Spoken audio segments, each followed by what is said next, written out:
सादर प्रणाम। आध्यात्मिक चिंतन रे आमे आलोचना करिबा ईश्वरंक सृष्टि रे त्रुटि न थाए तीनोटी सुंदर कहानी द्वारा उपस्थापना निवेदन करी भिडियोटी को आरंभरू शेष पर्यंत निश्चित देखिए। काष्ठ आउ पथर रे अग्नि लुचि रहिला भଳି ए जगत रे एक शक्ति निहित अछि। जेउ शक्ति को आमे ईश्वर बा अन्य नाम देई थाउ। आमे से सत्ता को देखिछु, अनुभव करिछु, प्रशंसा करुछु आउ निंदा भी करुछु।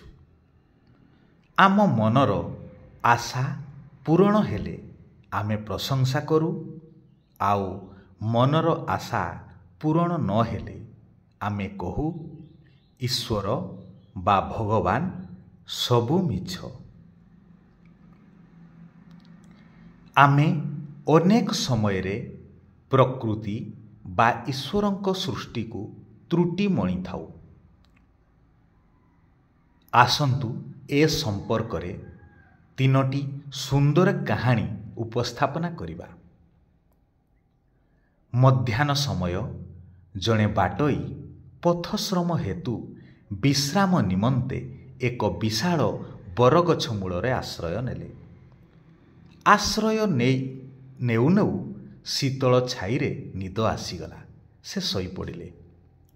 निदरू उठी बाटोई गछ को चाहि कहिला, हे ईश्वर, सतरे तुम विचार आदौ भल नुहे। एते बड़ गछरे एते छोट छोट फल देइअछ। एही समय रे बरगछर फलटिए आसी बाटोईर मुंडरे बाजिला।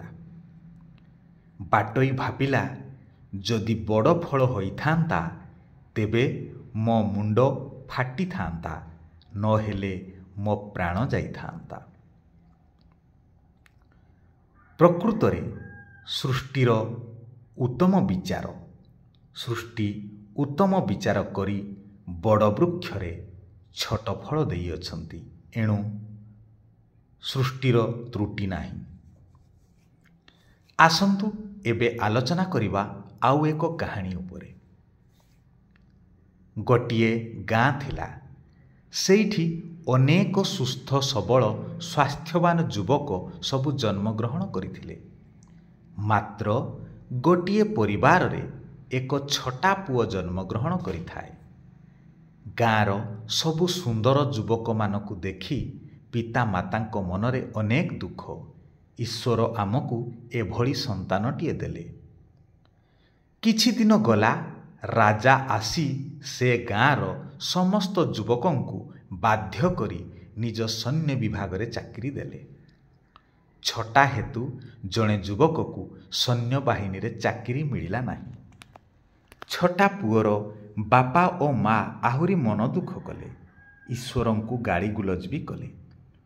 2-4 वर्ष परे से राज्य को बाह्य शत्रु आक्रमण कले। से गाँरु सैन्य विभाग रे जोग देइथिबा अधिकांश युवक युद्धरे प्राण हराइले।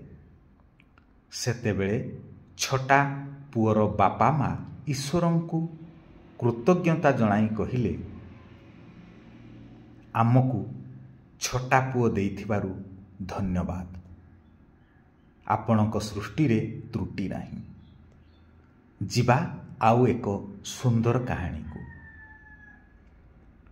थरे गोटिए वृक्ष डाल रे गोटिए कोइली और शुआ बसिथिले।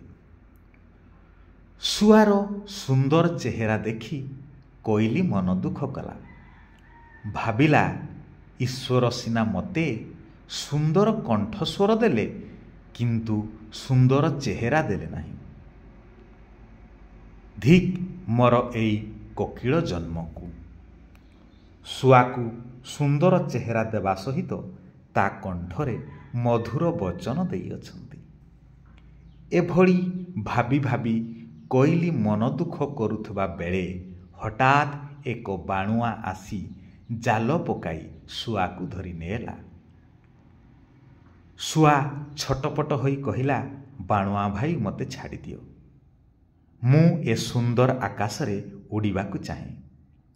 ବାଣୁଆ କହିଲା, ତୋର ସୁନ୍ଦର ଚେହେରା ପଞ୍ଜୁରୀ ଭିତରେ ଶୋଭା ପାଇବ। ଆକାଶରେ ଉଡ଼ିଲେ ତୋର ସୁନ୍ଦର ଚେହେରା ଶୋଭା ପାଇବ ନାହିଁ।